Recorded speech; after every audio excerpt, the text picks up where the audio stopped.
Today is a special day on the CXM experience. I'm your host, Grad Conn, CXO at Sprinkler, and we're all about experience. In fact, we love experience so much, it's in our title twice, as the keen-eyed amongst you like to point out. So the Customer Experience Management Experience is a podcast all about understanding customer experience in the emerging field of CXM, because CXM is going to follow CRM. And CRM is an innovation from about 30 years ago. It was the last really big idea in the front office. The next big idea is CXM. We have a unique point of view at Sprinkler on CXM. Our point of view is that CXM needs to incorporate the discipline of listening to what people are saying, and there's a lot to listen to out there now because people are posting publicly every millisecond. You need to be able to learn from what people say. You need to be able to use AI to aggregate those comments in a actionable form. And you need to love the customer who has said something about you, positive or negative. So listen, learn, love. It really is all about being able to act on the things that you hear and being able to aggregate the things you hear in a way that you can take guidance from it. So that is our unique point of view on CXM. Don't be fooled by companies that say they're CXM, but they're really customer feedback management. Feedback alone is not enough. You've got to be able to fix the issue. If I say I've got a problem, I don't want you just to know. I want you to fix it. That's what customer experience management is all about. Emphasis on the word management. All right, so today's kind of a cool day, so a special day. So as many of you know, as some of you know, as maybe a few of you know, I am the proud owner of a time machine, also known as a 1981 DeLorean. And mine is not fully tricked out as a time machine, but I do have 3 flux capacitors. I have the main flux capacitor that you would have seen in the movie, where it is in the movie. I have a backup flux capacitor on the equipment door right behind the driver's seat. And then I have a tiny, tiny super backup flux capacitor, good for just one trip, is stuck into the cigarette lighter. So, because you don't want to be stuck back in time without a working flux capacitor. And I have a Mr. Fusion in the front trunk that allows me to power all the devices. So it's a trimmed down version of a time machine, but I've had plenty of fun with it. I've seen all sorts of things. And yes, I do know who won the Super Bowl in 2025, but I'm not telling. Just suffice to say, it's not the Seahawks. Anyway, so, but they got really close as usual. So, and by the way, the Mariners, the Mariners, they never win a World Series. I've gone as far forward in time as is possible. The Mariners never win, ever. So so you can take that to the bank. All right, so let's talk a little bit about time travel, because today is Time Traveler Day. Today is the day where you pretend to be a time traveler. It's kind of like Pirate Day, where you talk like a pirate all day. Today's Time Traveler Day. Isn't that cool? I love that there's every day's a day. I still think, and I've said this before on this podcast, there's a great business in there, which is someone hooking up through an API all the days and all the months and all the years of all the different charities and runs and events and special events. And I think there's a really interesting opportunity there. And maybe if I keep talking about it long enough, maybe I'll end up doing it. But I still think it's a great idea. So someone's got to turn that into a service. So anyway, let's talk about time travel. So one of my favorite time travel stories, and this is going back to when I was a pretty young kid, is the book, which I think is the way I first consumed it, which is the book, The Time Machine by H.G. Wells. It was originally published in 1895, and it's generally credited with the popularization of the concept of time travel using a vehicle or a device to travel forwards or backwards in time. So the term time machine, coined by Wells, is now almost universally used to refer to such devices. So pretty cool. I mean, I always love situations where someone came up with a thing that we all talk about now. For example, the Ferris wheel was invented by someone, named Ferris for the 1893 Chicago World's Fair. And so, it's always fun to see things get invented. And he invented the concept of the time machine. And so I read the book. I was a big H.G. Wells fan. I devoured everything that he wrote.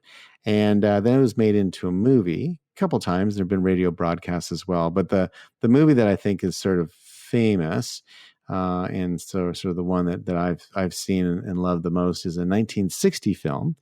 Was made in Hollywood, and it was called H.G. Wells' The Time Machine. It starred Rod Taylor at the height of his powers, Alan Young, if you remember him, he was pretty cool, and then one of my favorites, Yvette Mimieux, who is also one of the stars of The Black Hole, which I just saw the other day. It's now on Disney Plus. The Black Hole.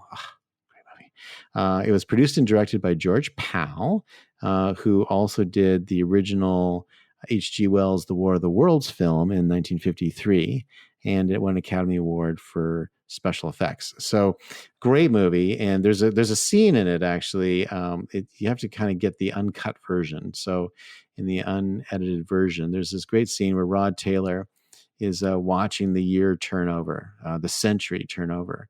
And he decides to do it by just sitting on a park bench and just watching the century turn, which I always thought was wonderful. And I had wanted to do that in 2000. It had been my long-term dream.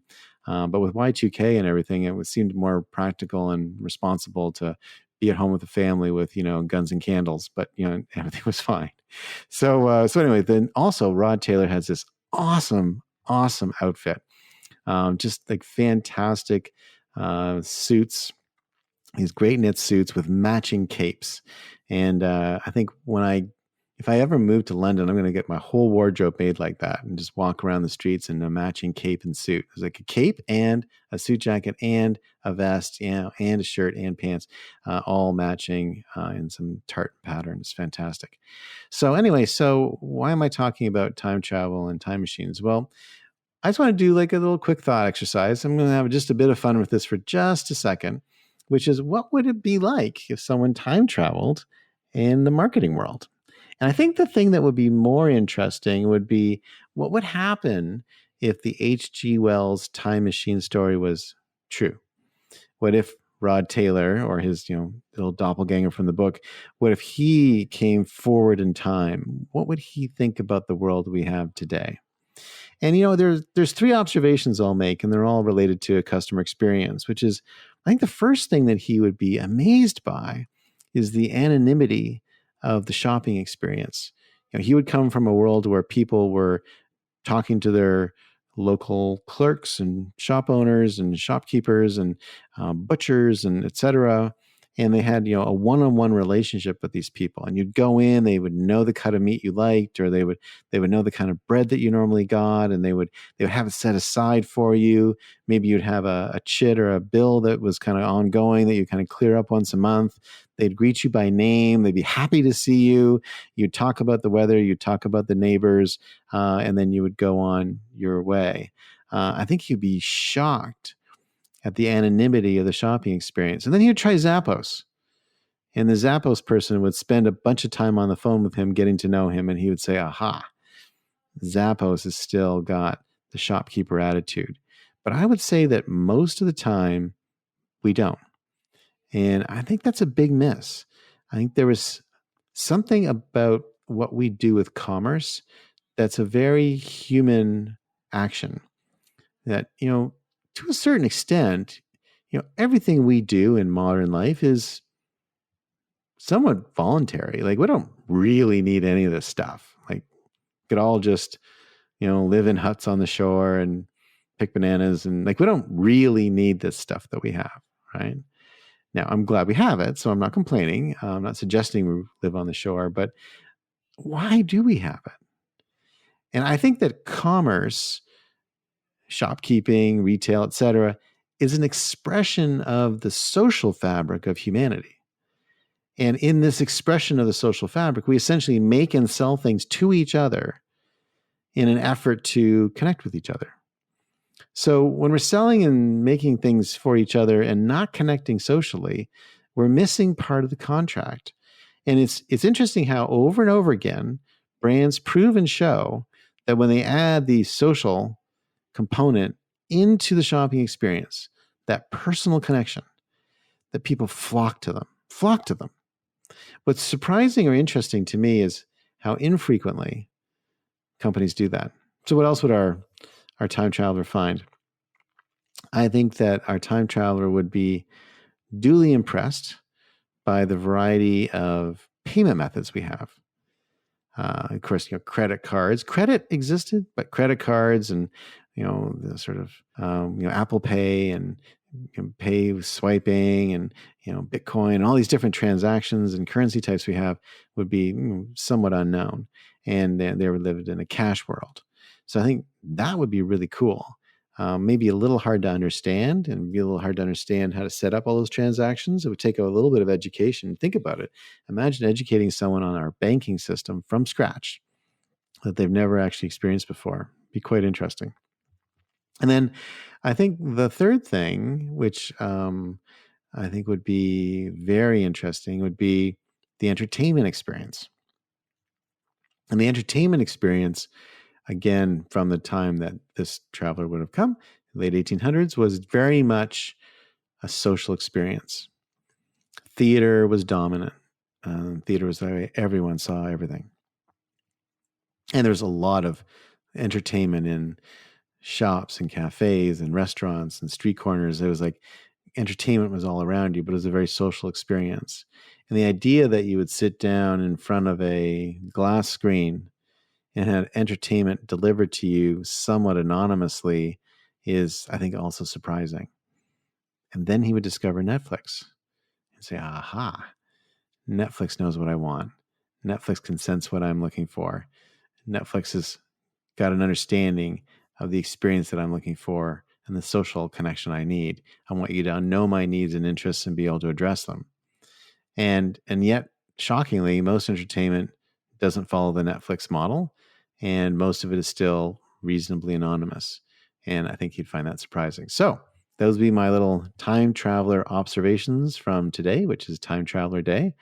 If I ever got to time travel, I know I would go backwards to probably a couple of specific dates, and I'd try to fix a couple of things I did incorrectly at the time. But I would stay within my own timeline, which is what they do in Quantum Leap, which is my other favorite time travel show.